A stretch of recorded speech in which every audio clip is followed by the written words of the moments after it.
Welcome back to Plug and Play EV. I'm Steve, and this is not our IONIQ 5. No, today we are in a Tesla Model Y that was just acquired by the extended family here, my in-laws, and we have one of these devices to test. So it's a year of the adapter, certainly, but this is the older adapter, and it helps these vehicles plug into a network that is supposedly much worse and not useful to them. But we've got some examples of where it has been useful to the owners of this vehicle, and we will use this EV base CCS to Tesla adapter to charge here on this Ford ChargePoint Express station. So let's jump on over and see why this is a good thing for Tesla owners to have in the trunk or the frunk in case of emergency, or just some of those Tesla Supercharger dead spots.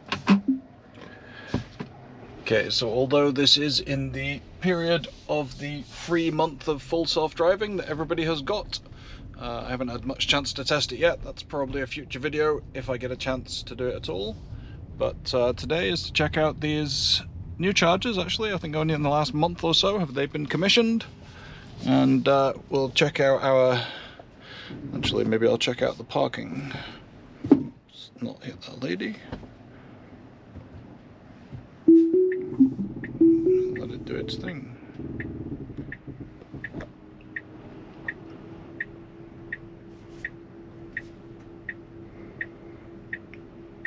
Slightly wonky, but here we go. Covering the brake just in case.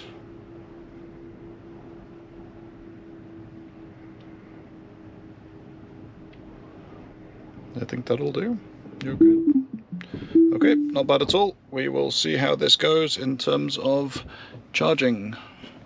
Open up that driver side rear charge port and we'll plug this EV base CCS to Tesla adapter in and see what we get. We are at a high state of charge. It's worth noting I couldn't quite finagle that to a better one, but it'll give us an opportunity to see how it plugs in, how the adapter looks, and what we get in general from this. So just a quick comparison of size for the different types of plugs. This is the J1772 adapter that comes with most Teslas. Tesla connector that side plugs into your regular level 2 J1772 connector. CCS is obviously a lot bigger, has the DC pins down the bottom here, so it took them a bit longer to get this one out, but it has been out there for a couple of years now. Got this J1772 piece at the top, then the extended bit down the bottom. So clearly much more chunky, but nice thing to have in a pinch, as we'll get into in this video. There's the size of that port. You can see there. This little clip pin at the top. And these are pretty substantial in their own right. I may have to lay myself down here to look at these.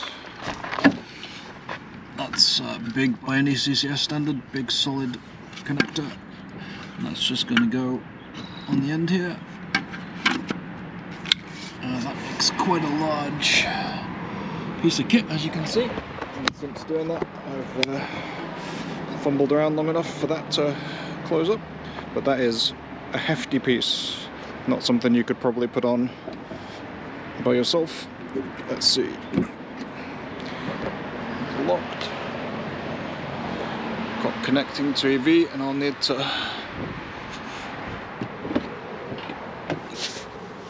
scan the ChargePoint app here. Get into the ChargePoint app, slide your phone up.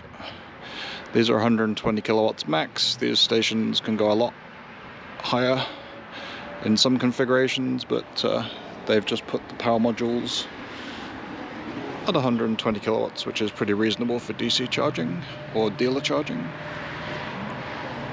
It started up pretty nicely.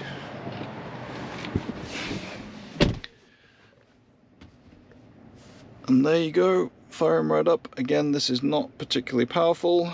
This is due to the state of charge more than anything else. Max we would have got on here is 120 kilowatts, as the ChargePoint station said.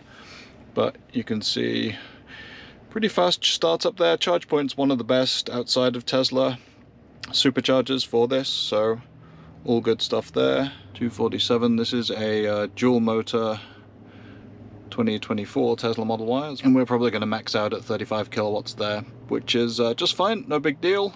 It obviously shows you the disadvantage of trying to charge high up into the pack. We're above 80%, usually this is where you'd want to leave, not start your charge. But for the sake of testing this, obviously it works. We'd be here another hour if we really wanted to squeeze out that last 18%, but we don't. We just want to make sure it works and do a little review on this EV base CCS to Tesla adapter. So this was a trial review unit from EV Base, so thank you to them for sending this along. Anyone who's interested in purchasing one of these can go check out the description of this video, where there's a link to get you 20% off the certainly that adapter, but other products there as well. So definitely check that out if you're in the market for one of these. But one of the reasons this has been useful is my in-laws live down in North Carolina, in a place not too far from the Outer Banks, but in more kind of remote area that is a little far from some of the main drags, which means that Tesla Superchargers are a little bit further away. So I think the closest one, it's either in Virginia, just over the border, or it's like that kind of 30-40 mile range, which for home charging doesn't make a lot of difference, but they just moved down there. They were not getting a home charger installed right away. So this came in very useful for them, because the nearest CCS charger is actually just up a little bit in one of the local cities. So it's not a huge place, but it's a place where there's a Hyundai dealership that has some CPE 250s from ChargePoint, and you can get a free charge there. So they can use this to use the dealership charging. Now, free charging obviously is a bugbear for some people, but it is that price at the moment, so that's what the Hyundai dealership has set. They could set a rate on it as well, because it being a ChargePoint unit, and they would happily pay. But you know, a bonus of this is obviously you tap into some of the kind of more wild west of the CCS and the public charging infrastructure, where yes, sometimes it's expensive, but also you can get a free charge here and there. So for that reason alone, it may be worth having. And you know, just in general, there are some of these areas. The Supercharger network is obviously geared to travel, but we've covered on our Coast to Coast EVs podcast every couple of weeks that the Superchargers aren't everywhere. It's not always going to be something that you will have access to, and this is one of those case in points where the CCS side has helped them to charge the Tesla, and they've got a free charge out of that on their Sunday routine. So it's been good for that. In terms of specs, all the usual stuff. So just reading the label here, you've got your CCS1 to Tesla adapter, voltage max 500 VDC, power is up to 250 kilowatts. Again, that's going to be down to, can you actually find a CCS charger that's going to do that? If you're using this in a more remote area, then probably they're going to be closer to 50 to 100 kilowatts. But still, you know, if you're using it on the road, then it could be an option where maybe a Tesla Supercharger is packed and you use the alternative Electrify America, EVgo, whatever it is, and still get, you know, comparable to Supercharger rates. It's IP65 enclosure protected, so you've got that rating on there. Temperature rating down to minus 22 degrees Fahrenheit, which is minus 30 degrees Celsius, and up to 120 degrees Fahrenheit, 50 degrees Celsius. So fairly standard temperature ranges there. Do not use if damaged, logical enough, and do not disconnect under load. So all fairly standard stuff. You've got your certifications on here as well. So solid adapter, really. You know, these things aren't particularly interesting adapter to adapter. They do what they're supposed to do, and the real difference is the price. So EV Base has some pretty good deals on these, and with that 20% code I mentioned, you can get yourself a bit of a deal on some of these. For something that's just going to be thrown in the front and just have there as a backup, peace of mind, they start off, a lot of these are around $199.99, and again, if you can get it in a time when there's a deal, or use that 20% off, then you're bringing it down to pretty decent price for something that's a good peace of mind to just have stowed away in your frunk. Doesn't have to be stored in the frunk. You can slide it into this storage bag that they have here. That's already got the J70 and 72 adapter in there. Pop that in there, and it's big enough to accommodate both of those. Little drawstring, pull it up, and it will tuck away in the pretty decent cavernous space down in the Tesla center console.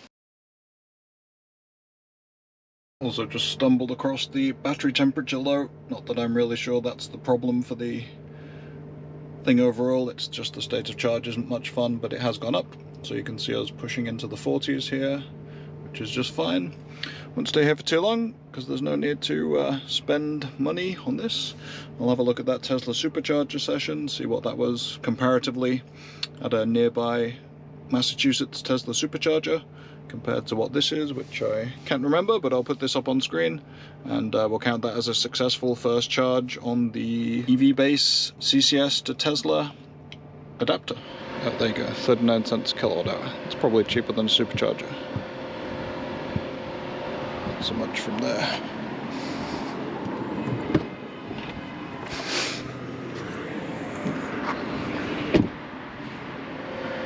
I can just stop the session. Comes out.